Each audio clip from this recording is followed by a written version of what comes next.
행한 것 죄뿐이니 주 예수께 비옵기는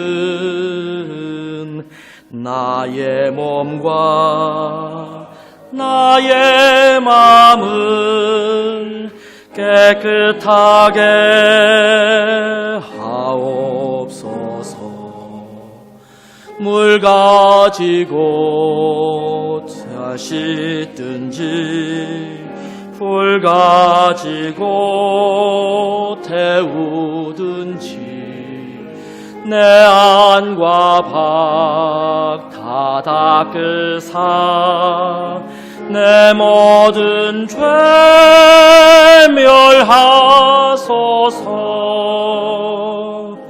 못된 행실 다 고치고 악한 생각 다 버려도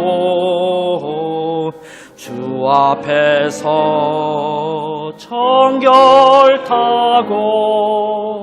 자랑치는 못하리라. 물 가지고 날 씻든지 불 가지고 태우든지 내 안과 밖 다 닦으사 내 모든 죄 물 가지고 날 씻든지 물 가지고 날 씻든지 불 가지고 태우든지 내 안과 밖 다 닦으사 내 모든 죄 멸하소서.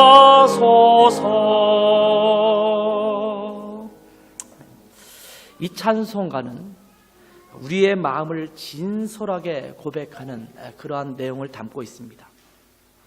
나 행한 것 죄뿐이니 주 예수께 비옵기는 나의 몸과 나의 마음을 깨끗하게 하옵소서.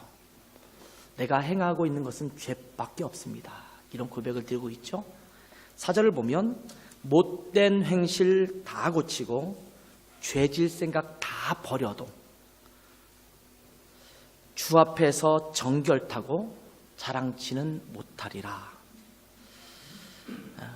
내가 주님 앞에 아무리 애쓰고 노력해도 주님 앞에서는 자랑할 수 없는 죄밖에 없는 그런 존재인 것을, 그런 연약함밖에 없는 것을 이렇게 고백하고 있습니다. 그만큼 죄가 우리를 끊임없이 유혹하고 우리는 그 죄에 자주 넘어집니다. 그래서 후렴처럼 물 가지고 날 씻든지 불 가지고 태우든지 내 안과 밖 다 닦으사 내 모든 죄 멸하소서라고 고백합니다. 사실 죄는 물로 씻어지는 것이 아닙니다. 불로 태워질 수 있는 것이 아닙니다. 불로도 안 되고 물로도 되지 않습니다. 죄는 그리스도의 보혈로만 씻음 받을 수 있습니다. 그리스도의 십자가로만 해결될 수 있습니다. 그러나 이 찬송가의 작시자는 그렇게라도 물로 씻든지 불로 태우든지 어떻게 하든지 내 안에 도사리고 있는 이 죄, 이것을 좀 멸해 주십시오. 이렇게 고백하고 있는 것입니다. 우리는 이 땅을 살아가면서 계속 이 죄와 싸워야 합니다. 왜냐하면 우리가 거듭난 하나님의 거룩한 자녀임에도 불구하고 주님 나라 갈 때까지 죄의 유혹이 끈질기게 우리에게 찾아올 것이기 때문입니다. 그래서 지금 이 땅에서 우리가 육신을 입고 살아가는 동안에는 죄와 싸워서 이겨야 합니다. 바울 사도는 로마서를 통해서 우리 가운데 말씀하시면서 율법이 우리 가운데 있고 율법이 아니라 그리스도 예수의 은혜로 말미암아 우리가 구원받았고 의롭다 하심을 얻었지만 그럼에도 불구하고 끊임없이 율법으로 말미암아 정죄함이 우리 가운데 있음을 인해서 고통하는 그런 마음을 지금 이야기하고 있습니다. 우리가 죄와 싸우다 보면 그 죄와 싸우는 과정 속에서 아픔과 갈등과 고난을 겪을 수밖에 없습니다. 사실은 죄와 안 싸우려고 하면 편안할지도 몰라요. 그런데 죄와 싸워서 이기려고 하면 고난이 찾아올 수밖에 없고 갈등이 생길 수밖에 없습니다. 그래서 이 땅에서 그리스도인으로서 살아가는 삶은 결코 쉽지만은 않습니다. 그래서 19절 말씀부터 고난을 겪는 과정에서 우리가 경험할 과정들을 쭉 소개하고 있는데 19절부터 26절까지에 있는 말씀을 쭉 읽다 보면 반복적으로 등장하는 동사 하나가 있습니다. 그게 뭐냐면 탄식하다라는 단어입니다. 탄식하다. 이 탄식하다라는 단어는 현재의 상황이 암울하고 고통스러워서 한숨을 내쉬는 이런 상태를 말하는 겁니다. 답답하다. 너무나 힘들어서 가슴속 깊은 곳에서부터 우러나오는, 터져나오는 그러한 호흡을 이야기합니다. 18절부터 26절까지 쭉 읽다 보면 탄식의 소리가 여기저기서 막 터져나오는 것을 볼 수가 있습니다. 한숨 소리가 여기저기서 터져나옵니다. 좀 기쁨의 소리가 나오면 좋겠는데 여기서도 한숨이 푹 터져나오고 저기서도 탄식 소리가 턱 터져나오고 총체적 난국이라고 볼 수가 있습니다. 하나님이 세상을 처음 창조하셨을 때에는 하나님 안에서 세상이 제대로 자리를 잡고 있었을 때에는 모든 세상이 평화로웠습니다. 모두가 안정적이었습니다. 모두가 즐거웠습니다. 그런데 하나님의 뜻을 벗어나서 인간이 타락을 하게 되니까 세상의 질서들이 파괴되기 시작했습니다. 평화가 깨지고 갈등이 생겨나기 시작했습니다. 모든 일이 불안해지기 시작했습니다. 전에 느끼지 못했던 고통이 찾아오기 시작했습니다. 그리고 하나님의 뜻대로 살아갈 때 평안과 기쁨을 누릴 수 있는데 자꾸 죄에 굴복하게 되니까 평안과 기쁨을 잃어버리고 탄식만 터져 나오기 시작했습니다. 오늘 22절에 보면 피조물들이 탄식을 합니다. 여기서 말하는 이 피조물이라는 것은 하나님이 만드신 모든 만물을 말하는 것입니다. 피조물이 다 이제까지 함께 탄식하며 함께 고통을 겪고 있는 것을 우리가 알고 있다. 이렇게 말하고 있습니다. 23절을 보면 거듭난 하나님의 자녀들이 탄식합니다. 그뿐 아니라 또한 우리 곧 성령의 처음 익은 열매를 받은 우리까지도 속으로 탄식하여 양자 될 것 곧 우리 몸의 속량을 기다리느니라. 처음 익은 열매라는 말은 거듭나서 하나님의 자녀가 된 그리스도인들을 일컫는 말인데 그리스도인들조차도 탄식하고 있다. 이렇게 말합니다. 더 나아가서 26절에 보면 성령님께서도 탄식한다 이렇게 말합니다. 이와 같이 성령도 우리의 연약함을 도우시나니 우리는 마땅히 기도할 바를 알지 못하나 오직 성령이 말할 수 없는 탄식으로 우리를 위하여 친히 간구하신다 이렇게 말씀하고 있습니다. 모든 만물이 탄식하고 그리스도인들도 탄식하고 그리고 성령님까지도 탄식하고 있다 이렇게 말씀하고 있습니다. 이것이 죄가 우리에게 주는 결과들입니다. 우리가 자꾸 연약해서 죄에 넘어가게 되니까 우리를 통해서 나타나는 것은 총체적 탄식이라는 겁니다. 사실은 우리가 죄를 지을 때는 즐거움 때문에 죄를 지어요. 죄를 짓는데 고통스러운데 내가 일부러 죄를 지어야 되기 때문에 고통을 감수하고 죄를 짓는 사람은 별로 없습니다. 우리가 보통 짓는 죄들은 죄가 주는 달콤한 유혹이 있고 그것이 우리 가운데 주는 쾌락과 기쁨이 있어요. 그것 때문에 죄 가운데로 나아가요. 그런데 그것으로 인해서 나타나는 결과가 무엇입니까? 총체적 탄식이라는 것입니다. 아담과 하와가 범죄하니까 땅을 비롯한 모든 피조물이 저주를 받았습니다. 인간의 범죄가 다른 피조물들을 탄식하게 만들었습니다. 인간으로 인해서 자연이 얼마나 많이 훼손되고 있습니까? 얼마나 많이 엉망이 되어져 가고 있습니까? 이상기온, 또 이로 인한 자연재해들, 인간의 탐욕, 또 이기적인 삶에 의해서 세상이 얼마나 많이 어그러지고 있습니까? 그래서 피조물들이 다 탄식하는 거예요. 지난 여름 유독히 더웠잖아요. 어쩌면 이번 겨울은 굉장히 추울 거라고 말해요. 작년 독일 겨울은 별로 춥지 않았어요. 그런데 작년 한국의 겨울은 혹독하게 추웠다고 그래요. 미국도 굉장히 추운 겨울을 경험했다고 그래요.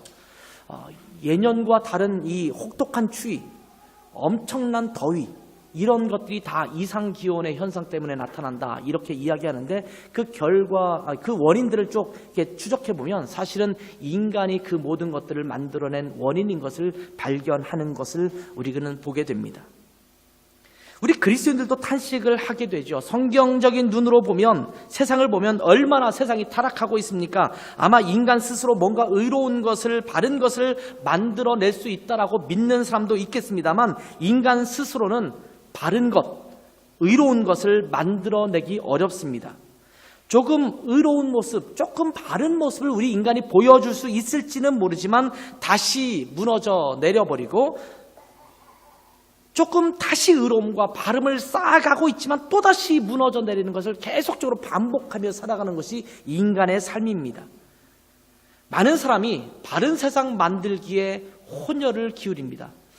지금까지 역사 속을 쭉 거들떠 보면 굉장히 많은 사람이 올바른 세상을 만들기 위해 애를 쓰지 않았습니까? 그런 위인들도 많았고 엄청난 사람들이 이 세상의 역사 가운데 많이 등장했었습니다. 잠시 좋아진 때도 있었지만 대부분의 경우는 다시 원상복귀되면서 끊임없이 인간의 세상은 타락하고 있는 모습을 반복해서 보이고 있는 것을 보게 됩니다.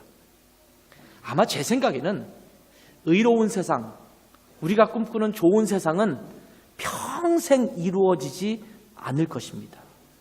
누가 대통령이 돼도, 누가 정치인이 돼도 아마 그 세상은 이루어지지 않을 겁니다.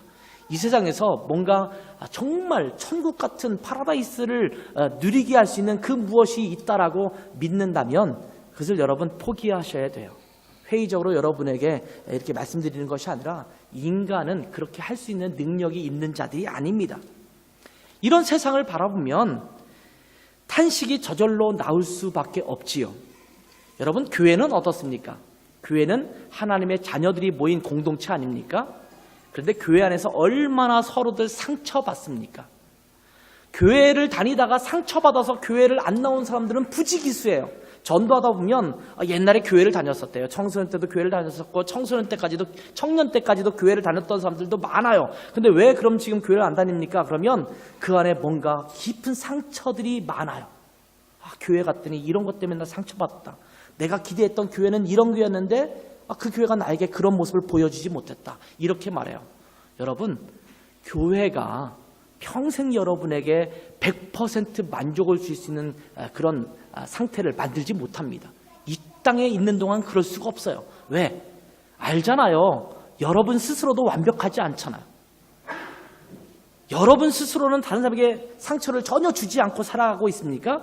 아니요. 나는 그렇지 않다고 생각하는데 나 때문에 상처받는 사람들이 많아요. 안창국 목사라는 사람 때문에 상처받는 사람들이 있어요. 저는 그렇게 하려고 하는 의도도 없고 그렇게 하려고 하지도 않았는데 하여튼 하다 보면 그런 상처들이 많이 주어져요. 그러니까 어떤 사람 얘기 들으면 안창국 목사 때문에 내가 상처받았어. 이렇게 말하는 사람들 많이 만나게 돼요. 또 바람결에 흘러서 들어와요. 누가 그랬대더라. 이렇게 들어와요. 그러려고 하는 의도 없지만 상처를 주잖아요. 여러분은 어떻습니까? 여러분도 마찬가지잖아요. 이런 우리들이 모여서 교회 공동체를 만들고 있는데 이 교회가 어떻게 완벽한 공동체를 가질 수가 있겠어요? 그런 공동체를 찾으려면 아마 공동묘지에 가서 묘지에 묻혀있는 사람들로 만들어진 교회를 만들면 모르겠어요. 세상을 다 떠나서 이제는 세상과 관계없이 살아가는 영혼들이 모인 교회. 이건 천국에나 있겠죠. 세상의 노력을 통해서는 천국을 만들기는 어렵습니다. 물론 그렇다고 해서 교회에는 대충 그래도 된다라고 말하는 게 아니에요.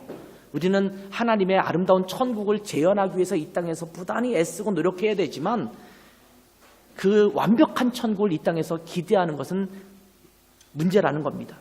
우리 그리스도인들도 탄식하는 거예요. 세상을 보면서. 성숙한 그리스도인이라고 생각했는데 그 사람을 보면서 어떤 때는 또 탄식이 나와요. 저 친구도 저렇구나. 이런 마음을 가질 때가 있잖아요. 그런가 하면 성령님도 탄식하십니다. 우리 안에 계시는 성령님께서도 우리가 연약하여 자꾸 죄에 넘어지고 그리스도인다운 삶을 살지 못하는 그 모습을 보면서 탄식하십니다. 자녀를 키우고 있는데 자녀가 비슷한 문제에 자꾸 넘어지면 그 부모는 탄식을 하게 되어 있습니다. 도박을 하지 말아야 되는데 예를 들면 자녀가 자꾸 도박을 해요. 그러다가 좀 마음을 바로잡고 제대로 살 것 같은 느낌을 갖게 하는데 어느 순간 보면 다시 도박에 빠져 있어요. 그것이 게임 중독일 수도 있겠고 어떤 다른 문제일 수도 있겠죠. 뭐 마약에 빠진 사람도 있을 수 있겠고 심각한 어떤 것에 중독의 현상이 나타난 사람들에게도 나타나는 모습이기도 해요.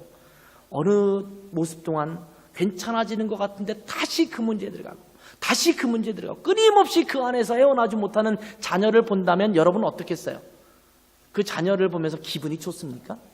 탄식할 수밖에 없잖아요. 부모는 그 자녀를 생각할 때마다 이 마음속부터 우러나오는 이 탄식 소리가 터져 나올 거예요.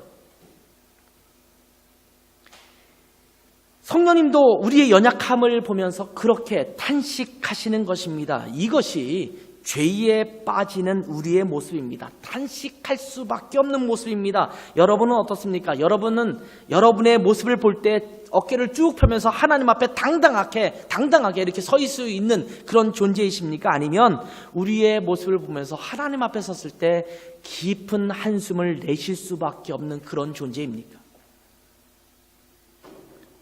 자, 그러면 우리의 이런 연약함을 보면서 우리는 어쩔 수 없는 존재인가 보다. 우리는 안 되는가 보다. 이렇게 포기하실 것입니까? 아마 여기까지 얘기하면 이게 지금 굉장히 회의적인 말씀이구나. 우리는 도대체 변화될 수 없는 그런 존재인가 보다 라고 하면서 자포자기할 수 있을지도 모르겠어요. 여러분 수학 문제를 풀다 보면 무작정 풀어갈 때 참 쉽지 않을 때가 많습니다. 저는 문과를 나왔기 때문에 수학에 대해서 이렇게 관심을 많이 갖고 있지도 않고 수학 문제를 논 지가 하도 오래돼서 보고 싶지도 않아요, 사실은. 그런데 수학 문제를 풀어야 되는 때에 수학 문제를 막 풀어가려면 도대체 이 문제를 어떻게 풀어야 될지 난감할 때가 있습니다. 어떤 수학 문제는 수백 년 동안 씨름했지만 풀리지 않는 문제들도 있다라고 합니다. 이런 건 수학자들이 해결해야 될 난제들입니다. 그런데 우리 같은 대부분의 평범한 사람들은 중고등학교 수준의 수학 문제만 해결하면 되잖아요. 그것도 중고등학교 다닐 때만 주로 해결하면 되지 그 이후에는 해결할 이유도 사실은 없는 경우가 더 많습니다만 특정 분야에서 일하는 사람들은 계속 해결해야겠습니다만 대부분의 사람들은 해결할 일이 별로 없을 것 같아요. 저도 굉장히 고등학교를 졸업한 지 오래됐거든요. 수십 년이 지났는데 수학 문제 때문에 인생을 사는데 어려움에 봉착한 적은 별로 없는 것 같아요. 산수 문제는 좀 걸리긴 합니다만 수학 문제는 그렇게 큰 문제는 없는 것 같아요. 한 문제를 놓고 제대로 풀지 못해서 며칠을 끙끙 앓고 있는데 누군가가 아주 간단한 공식 하나를 알려줬어요. 그런데 그 공식을 대입시켜서 풀어가니까 마술처럼 그 문제가 너무 쉽게 술술술 다 풀려가요. 그런 것들 여러분 경험해 본 적이 있습니까? 중고등학교 다닐 때는 혹시 그런 것을 경험해 본 분이 있을지도 모르겠어요. 저는 문과지만 그런 걸 경험한 적이 있거든요. 도대체 이게 뭐지? 그런데 어떤 한 사람이 딱 공식 하나 알려줘서 하는데 그것만 대입하면 문제 없이 다 풀려요. 그 유형의 문제는 아무런 문제가 없는 그런 문제가 되기도 하거든요. 수학에 전혀 취미 없는 사람들은 그런 고민을 해보지 않는 사람도 많겠습니다만 그런 고민이 풀려봤던 사람도 있을 것입니다. 실험을 하는 과학도가 수백 번 실험을 했는데도 도저히 실마리를 풀지 못하고 있는데 어떤 간단한 시약 하나가 거짓말처럼 모든 문제를 해결해 주기도 합니다. 그 다음부터는 비슷한 수학 문제가 나오거나 비슷한 실험에서는 어렵지 않게 풀어가는 그런 것들을 보게 됩니다. 자, 그리스도인들도 이 땅을 살아가면서 하나님의 자녀답게 그리스도인답게 살아가려고 무진 애를 쓰며 살아갑니다. 여러분도 그러잖아요. 내가 그리스도인인데 내가 그리스도인답게 살아가려고 무진장 애쓰고 있지 않습니까?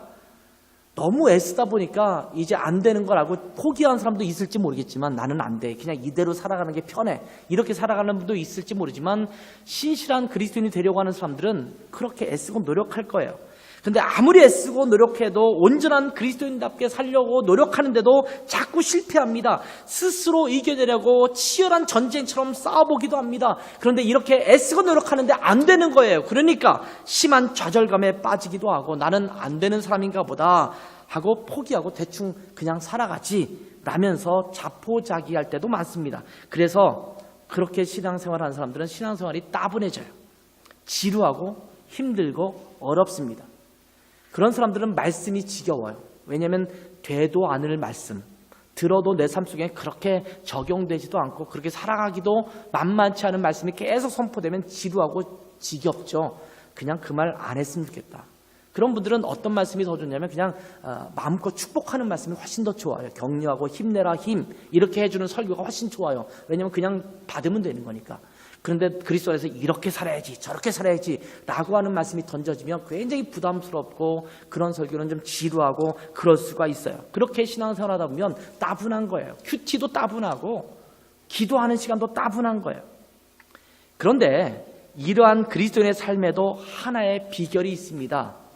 마치 수학 문제를 풀어갈 때 어떤 특정한 공식 하나 던져지듯이 신앙생활을 풀어갈 수 있는 굉장히 소중한 열쇠가 있어요. 회복의 열쇠가 있어요. 그게 무엇입니까? 바로 성령님입니다.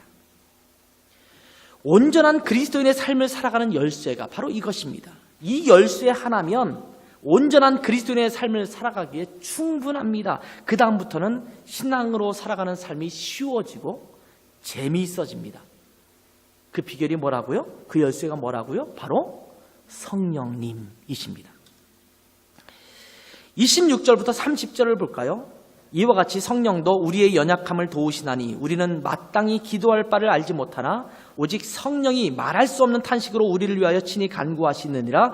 마음을 살피시는 이가 성령의 생각을 아시나니 이는 성령이 하나님의 뜻대로 성도를 위하여 간구하심이니라. 우리가 알거니와 하나님을 사랑하는 자 곧 그의 뜻대로 부르심을 입은 자들에게는 모든 것이 합력하여 선을 이루느니라. 하나님이 미리 아신 자들을 또한 그 아들의 형상을 본받게 하기 위하여 미리 정하셨으니 이는 그로 많은 형제 중에서 맏아들이 되게 하려 하심이라. 또 미리 정하신 그들을 부르신 그들을 의롭다 하시고 의롭다 하신 그들을 또한 영화롭게 하셨다. 이렇게 말씀하고 있습니다.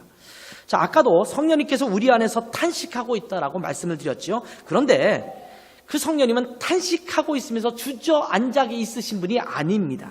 성령님은 우리가 연약해서 자꾸 죄에 넘어가는 것을 보면서 탄식을 하시지만 그 탄식에서 끝나지 않습니다. 우리의 연약함을 도우시는 분이다. 이렇게 성경은 말하고 있습니다. 그리고 성령님은 우리를 위해서 하나님 앞에 친히 간구하십니다. 하나님, 아무개가 자꾸 넘어지는데 이 부분이 견고해질 수 있도록 능력을 더해 주세요. 라고 하나님이 우리를 위해서 기도하는 거예요. 우리가 자꾸 넘어질 때마다 성령님은 우리를 붙들고 계시는 거예요. 하나님, 이 아무개가 자꾸 넘어져요. 이 부분이 연약해요. 하나님, 이것을 도와주세요. 이 부분을 세워주세요. 이렇게 기도하는 거예요. 제가 군대에 있을 때 자주 불렀던 복음성가가 누군가 널 위하여 라고 하는 찬송가입니다.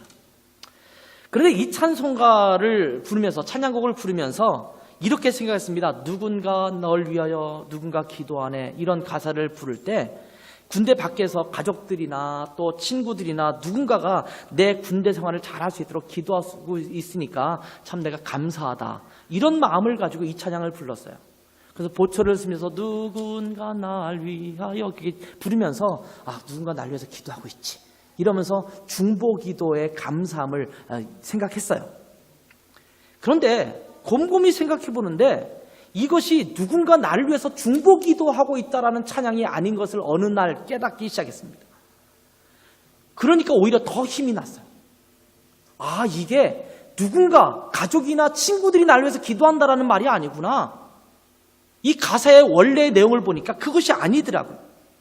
우리가 연약해서 무엇을 어떻게 기도할지 몰라서 고통스러워하고 있을 때에 탄식하고 있을 때에 하나님께서 성령님을 통해서 말할 수 없는 탄식으로 우리를 위해서 대신 기도하신다라는 그런 내용입니다. 성령님이 나를 위해서 기도하고 있다라는 내용이었어요. 그래서 저는 군 생활을 하면서 이 찬양을 부를 때 더 힘이 났습니다. 성령님께서 나를 위해서 끊임없이 간구하고 계시는구나. 그 누구도 나를 기억하지 않고 기도하지 않는다 하더라도 성령님은 나를 위해서 지금도 간구하시는 분이시구나. 내가 어렵고 힘들 때에 지금 군대 생활이야 구타도 없다고 하고 그렇지만 우리가 군대 생활할 때는 엄청 맞았거든요. 멍들 정도로 맞고 그 멍들 자리에 정말 아파서 똑바로 누울 수 없어서 엎드려서 여기다 안티프라민이라든지 이런 거 바르고 그렇게 누워서 자야 할 때 서럽잖아요. 보통 군대에서는 무슨 문제가 있어서 맞는 경우 별로 없거든요. 그냥 고참이 화가 나면 맞는 데도 있고, 그렇기 때문에 억울하고 힘들고 고통스러우면, 또 내가 착한 일을 하고 잘한 일을 했어요. 나 혼자 잘한 일이에요. 무슨 소리냐면 교회에서 섬기고 이런 일. 근데 교회를 안 다니는 또 내무반에 있는 사람들이나 또 이 간부들 중에서는 그거를 못마땅하게 하는 사람들은 그것 때문에 나를 괴롭힐 수 있잖아요. 그게 괴롭히면 내가 힘들잖아요. 그런 힘든 것들, 고통스러운 것들을 겪을 때마다 누군가 나를 위해서 기도하고 있기도 하지만 성령님께서 이 시간 나를 위해서 그렇게 기도하시고 있구나. 견디도록, 버티도록 기도하고 있구나. 이것이 나에게 얼마나 큰 힘이 되는지 몰라요. 성령님이 내 삶의 원천이 되시면 우리가 넉넉히 승리할 수 있습니다. 내 능력이 아니라 성령님께서 나를 도우시는 것입니다. 그래서 모든 것이 합력하여 선을 이룬다라고 말하는 거예요. 성령님께서 도우시면 내가 어떠한 상황에 놓여 있든지 간에 그 모든 것들이 결국은 하나님의 선, 하나님의 좋은 것을 이루는 결과물로 맺는다라는 겁니다.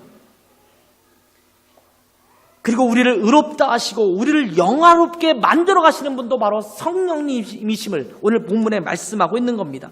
이 영화로운 모습까지 나아가게 하시는 분.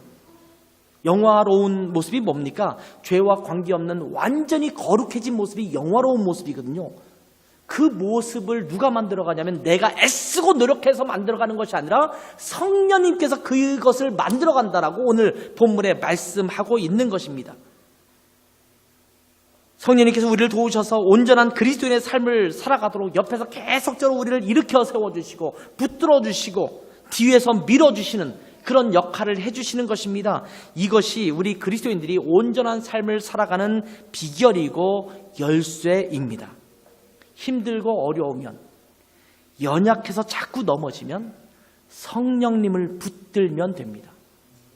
근데 우리는 성령님을 아랑곳하지 않고 내가 애써요. 내가 잘해보려고 묻어냈거든요. 근데 성령님께서 내 마음을 감동시키시고 내 안에 역사하시기 시작하시면 저절로 되는 거예요. 힘이 나는 거예요. 그것이 성령님의 일하심이에요. 우리 함께 이 찬양을 불러볼까요? 우리를 위해서 간구하시며 붙드시는 성령님을 묵상하면서 한번 이 찬양을 불러보겠습니다. 마음이 지쳐서 기도할 수 없고 눈물이 빗물처럼 흘러내릴 때 주님은 우리의 연약함을 아시고 우리를 위해서 기도하시는 분이십니다. 마음이 지쳐서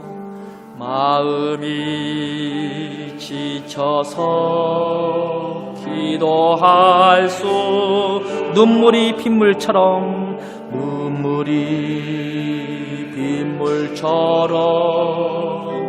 흘러내 주님은 우리 연약함을 아시고 사랑으로 인도하시네. 누군가 널 위하여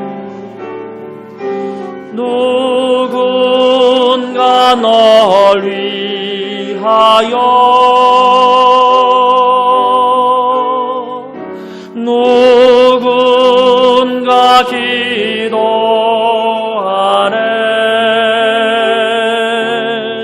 내가 홀로 외로워서 마음이 무너질 때 누군가 널 위해 기도하네. 당신이 지쳐서 찬송할 수 없고 당신이 지쳐서 찬송할 수 없고 눈물이 빗물처럼 흘러 주님은 우리 상한 마음을 아시고 주님은 우리 상한 마음을 아시고 사랑으로 인도하시네.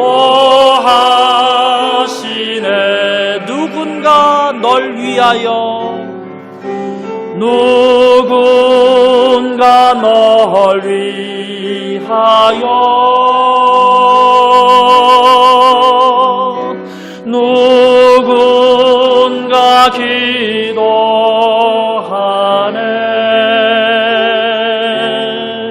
내가 홀로 외로워서 마음이 무너질 때 누군가 널 위해 기도하네. 누군가 널 위하여, 누군가 널 위하여,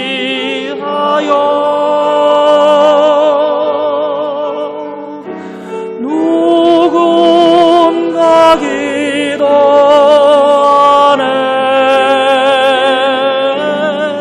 내가 홀로 외로워서 마음이 무너질 때 누군가 널 위해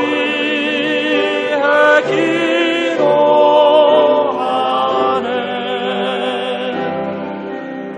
여러분이 지쳐 있을 때에, 상해 있을 때에, 피곤해서 좌절하고 넘어져 있을 때에, 나는 그리스도인으로 살아가는 것이 지쳐, 이렇게 살아가 또 어려워, 힘들어 라고 했을 때 여러분을 위해서 정말 말할 수 없는 탄식으로 기도하시는 분, 바로 성령님이시거든요. 성령님이 우리를 도우시면 일어날 수 있고 그 의로운 삶으로 나아갈 수 있는 것이 되는 거예요. 근데 자꾸 우리는 성령님을 저 뒤로 내팽겨 두고 내가 애쓰려고 해요. 힘의 원천이 있는데, 우리에게 이미 주셨는데 그것을 내팽개치고 내가 애쓰고 노력하니까 자꾸 힘든 거예요. 그러니까 지치죠, 피곤하죠, 어렵죠. 성령님이 우리를 위해서 말할 수 없는 탄식으로 기도하시면서 우리를 도우시는 거예요. 우리 의로움의 열쇠, 거룩한 삶의 열쇠, 그리스도 안에 자녀로서 살아가는 삶의 열쇠, 바로 성령님이십니다. 이렇게 성령님과 더불어 살아가는 그리스도인들에게는 엄청난 축복과 은혜가 있습니다. 그 놀라운 축복을 열거하는 성경 구절이 32절부터 39절까지 있는 말씀입니다. 끊을 수 없는 하나님의 사랑. 엄청난 축복이기 때문에, 너무나 감격적인 축복이기 때문에 바울 사도가 이 글을 쓰면서, 이 편지물을 쓰면서 의문문을 써가면서 그 축복을 표현합니다. 바울 사도는 세 가지를 질문합니다. 그 첫 번째가 뭐냐면, 누가 우리를 대적하겠느냐라는 질문이에요. 31절과 32절을 볼까요? 그런즉 이 일에 대하여 우리가 무슨 말 하리요? 만일 하나님이 우리를 위하시면 누가 우리를 대적하리요? 자기 아들을 아끼지 아니하시고 우리 모든 사람을 위하여 내주시니가 어찌 그 아들과 함께 모든 것을 우리에게 주시지 아니하겠느냐? 이렇게 묻습니다. 전능자 하나님, 창조주 하나님께서 우리를 위하시는데 누가 감히 우리를 대적하겠느냐? 이렇게 묻는 것입니다. 우리가 그리스도와 함께 고난을 겪게 되고 때로 죄가 자꾸 우리를 넘어뜨리려고 하겠지만 그 누구도 우리를 맞서 싸울 상대가 없다라는 말씀입니다.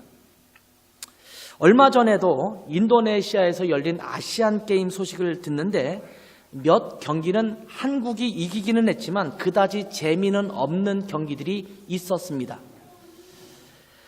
야구 같은 경우는 한국이 홈팀 인도네시아와 경기를 했을 때 15대 0으로 이겼는데, 그것도 7회 콜드 게임입니다. 7회까지 가는데, 원래 9회까지 하는 거잖아요. 근데 7회까지 가는데 15대 0으로 이기고 있어요. 더 이상 할 의미가 없다라고 여겨지는 것이 콜드 게임이거든요. 그럼 중간에 경기를 멈추는 거예요. 이제 끝. 더 이상 할 필요가 없다라는 거예요.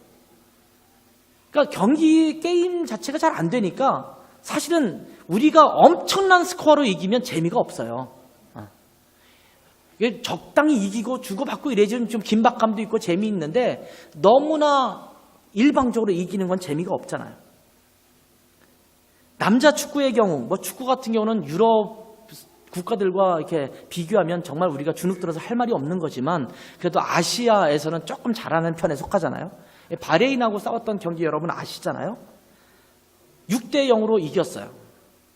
이 경기를 보는데 긴장감이 없어요. 긴장감 없이 계속적으로 밀어붙이는 그 경기를 하니까 사실은 재미가 없어요. 경기 자체가 게임이 되지 않습니다.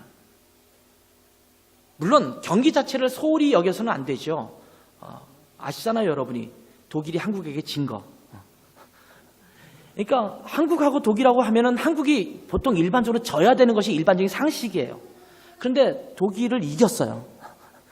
그러니까 경기는 어떤 경기도 소홀히 여겨서는 안 되잖아요. 그러다가 우리가 말레이시아한테 지지 않았습니까? 그런 것처럼 그럴 수 있기 때문에 경기를 소홀히 여기면 안 되지만 너무나 차이가 나는 경기일 경우는 소홀히 여겨도 이기는 경기가 있거든요. 그럴 때는 정말 그 경기가 너무 재미없어요. 예전에 이번에 인도네시아에서 했던 아시안 게임 이전이 인천에서 했었어요. 인천 아시안 게임이 있었는데 그때 여자 축구 A조 조별 리그를 제가 봤던 기억이 있어요. 제가 그 경기를 한번 봤는데 몰디브와 경기를 했어요. 몰디브와 한국이 여자 축구 경기를 하는데 13대 0이었어요. 스코어가. 정말 재미없어요. 그냥 그냥 공 우리 팀이 갖고 놀다가 한 번씩 그냥 골을 넣었는데 그냥 그만 넣었으면 좋겠다라는 생각이 들고 좀 저들이 좀 볼을 갖고 좀 이렇게 할 수 있도록 해줬으면 좋겠다라고 하는 생각이 들 정도로 정말 이거를 계속 보고 있어야 되냐 이런 생각이 들어요. 여자 축구는 보통 남자 축구보다는 비인기 종목이라서 그래도 봐줘야지라고 하는 마음으로 보았던 그런 기억이 나요. 말 그대로 대적할 상대가 되지 않는 경우가 종종 있잖아요. 전능자, 창조주 하나님께서 우리를 위하시면 그 누구도 대적할 수 없다라는 것입니다. 독생자이신 예수님을 내어주신 하나님께서 그 예수님과 더불어서 그 모든 것을 내어주지 않겠느냐 이렇게 반문하고 있습니다. 여러분, 우리는 죄와 싸워서 이길 수 있습니다. 왜냐하면 하나님이 우리와 함께 하시기 때문에 그 누구도 우리를 대적할 수 없습니다. 여러분, 죄의 유혹이 여러분 가운데 찾아오면 여러분, 나는 연약하니까 넘어질 수밖에 없어가 아니라 하나님이 나를 위하시니 하나님이 나와 함께 하시니 이것을 나는 넉넉히 이길 수 있다라는 담대함을 가지고 죄를 대적하는 여러분 되셨으면 좋겠어요. 두 번째 질문은 이것입니다. 누가 우리를 고발하고 정죄하겠느냐라는 질문입니다. 33절 34절 보겠습니다. 누가 능히 하나님께서 택하신 자들을 고발하리요 의롭다 하시는 이는 하나님이시니 누가 정죄하리요 죽으실 뿐 아니라 다시 살아나신 이는 그리스도 예수시니 그는 하나님 우편에 계신 자요 우리를 위하여 간구하시는 자시니라. 누가 우리를 고발하겠고 누가 우리를 정죄하겠느냐? 그 누구도 우리를 고발하거나 정죄할 수 없다라는 말씀입니다. 우리는 모든 만물의 주관자이시고 심판자이신 하나님께서 의롭다라고 선언하신 그런 의인입니다. 우리의 죄에 대한 대가는 예수님께서 십자가에서 이미 담당하셔서 완전 무결하게 해결하셨습니다. 이 말은 더 이상 우리가 정죄당하지 않으니까 마음대로 죄를 지으라는 말이 아닙니다. 거듭난 이후에도 짓는 죄는 우리가 하나님 앞에서 자백과 용서를 통해서 계속 해결해야 될 그런 부분입니다. 그렇지 않으면 성령께서 우리 안에서 말할 수 없는 탄식으로 눈물 지으십니다. 그러나 사탄이 우리를 고발하고 정죄하려고 할 때 우리는 사탄 앞에서 당당해지라는 말입니다. 나는 죄인이었던 것이 맞지만 이제는 예수 그리스도의 보혈로 말미암아 나는 이제 용서받은 자이고 하나님께서 의롭다라고 선언하셨으니까 더 이상 내게 죄를 묻지 말라라고 당당히 맞설 수 있어야 합니다. 그렇지 않으면 자꾸 사탄은 그것을 빌미로 우리를 죄로 끌어가는 거예요. 너 죄인이잖아. 그러니까 또 여전히 이 죄 속에 있어야지. 어디 가려고 그래? 너는 이거 할 수밖에 없는 자야. 이렇게 말할 때 아니! 나는 의인이야. 예수 그리스도께서 이 모든 것을 해결해 주셨어. 하나님이 나를 의롭다 하셨어. 나는 이미 의롭다 선포된 자야. 라고 당당해질 필요가 있다는 겁니다. 사탄은 고발자입니다. 그래서 자꾸 우리의 죄를 고발합니다. 내게 다가와서 말합니다. 너 오늘 이런 죄 지었잖아. 그리고 하나님께도 고발해요. 당신이 사랑하는 자녀라고 하는 예수님의 보혈로 구원받았다는 아무개가 오늘도 또 이런 죄를 지었네요. 이렇게 하나님 앞에도 고자질하고 우리에게도 고자질해. 너 이거 죄 지었잖아. 자꾸 우리를 알고 자책감을 갖게 하는 거예요. 그런데 하나님은 이 고발을 무시하는 겁니다. 아무개는 예수의 피로 모든 죄가 용서되었으니 더 이상 그 아무개가 잘못한 일에 대해서는 내게 말하지 말라. 하나님은 우리 거듭난 하나님의 이미 백성이 된 자들의 고발을 받지 않으시는 분이세요. 정죄당하지 않습니다. 우리가 다시 정죄되고 고발당할 때는 무슨 문제가 있는 거냐면 예수님께서 담당하신 그 십자가의 보혈의 능력이 별로 효력이 없다라고 하는 것을 반증하는 거거든요. 예수님의 십자가가 완전한 것이라고 한다면 더 이상 우리는 고발당해서는 안 되는 겁니다. 이미 그 문제는 다 해결된 거예요. 마지막으로 누가 우리를 하나님의 사랑에서 끊을 수 있냐라고 또 반문합니다. 35절부터 39절의 말씀을 함께 읽겠습니다. 같이 읽습니다. 시작. 누가 우리를 그리스도의 사랑에서 끊으리요? 환난이나 곤고나 박해나 기근이나 적신이나 위험이나 칼이랴.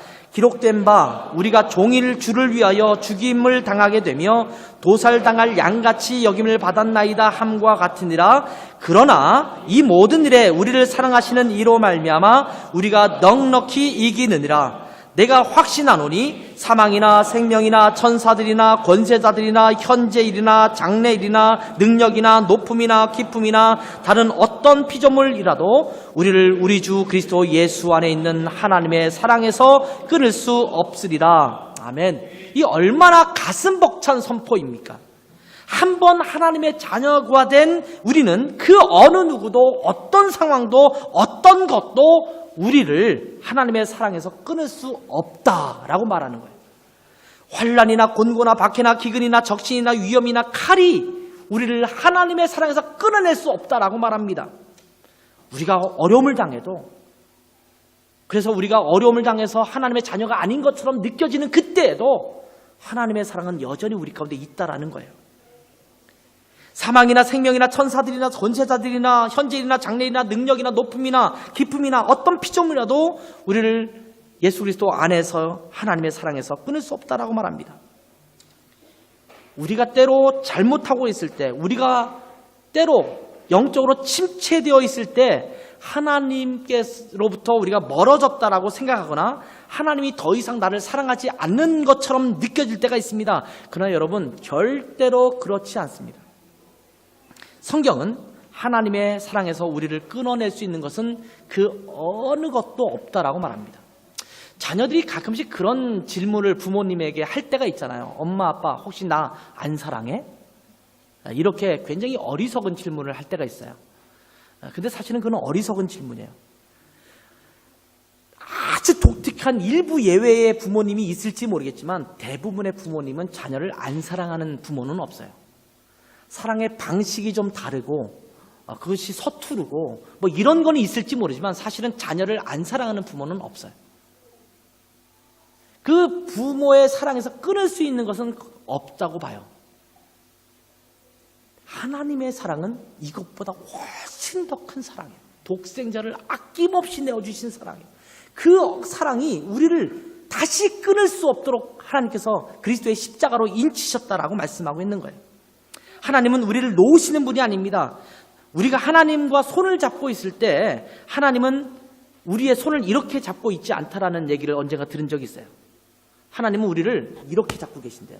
그러니까 우리가 이렇게 잡고 있는데 우리가 어떻게 하다가 하나님의 손을 좀 놓는다 하더라도 하나님이 내 팔목을 끝까지 붙잡고 계셔서 결코 빠지지 않는 하나님의 손목이 우리를 붙들고 계시다, 이렇게 말씀하시더라고요.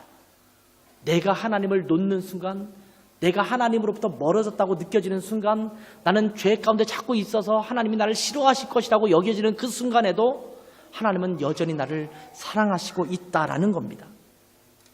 이것이 우리를 향한 하나님의 사랑입니다. 하나님의 사랑이 나를 놓지 아니하시고 하나님이 내 편이 되어주셔서 그 누구도 대적할 수 없도록 하시고 한번 의롭다고 선포하시고 그 누구도 나를 정죄하거나 고발할 수 없도록 만드신 하나님의 은혜가 있다면 우리가 넉넉히 이길 수 있지 않을까요? 혹시 나는 지금처럼 살아가는 정도로 만족해, 더 이상 나한테 요구하지 마, 나는 안 돼, 더 이상은 안 돼 라고 하시는 분이 있다면 아니요. 성령님이 여러분을 붙들고 계시다면 여러분은 넉넉히 이길 수 있는 자들입니다. 그 성령의 능력으로 주님께서 주시는 그 능력을 더 깊이 맛보시며 하나님의 사랑에 거하면서 하나님의 자녀다운 삶을 누릴 수 있는 여러분 되시기를 주님의 이름으로 축원합니다. 기도하겠습니다. 하나님 아버지, 끊을 수 없는 하나님의 사랑이 우리 안에 있음을 인하여 감사합니다. 우리가 하나님의 자녀답게 살려고 애쓰고 노력하지만 잘 되지 않아서 참 상심할 때가 많은데, 우리가 애쓰고 노력하는 것이 아니라 성령님이 우리를 끌어가시는 것임을 저희가 기억하게 하시고, 성령 충만함을 간구하게 하시고, 성령님께 우리 자신을 온전히 드리는 삶이 되게 도와주시기를 원합니다. 그래서 끊을 수 없는 그 하나님의 사랑에서의 하나님의 자녀다운 풍성한 삶을 잘 누릴 수 있는 저희 복된 삶 될 수 있도록 축복하여 주시옵소서. 감사하며 예수님의 이름으로 기도했습니다.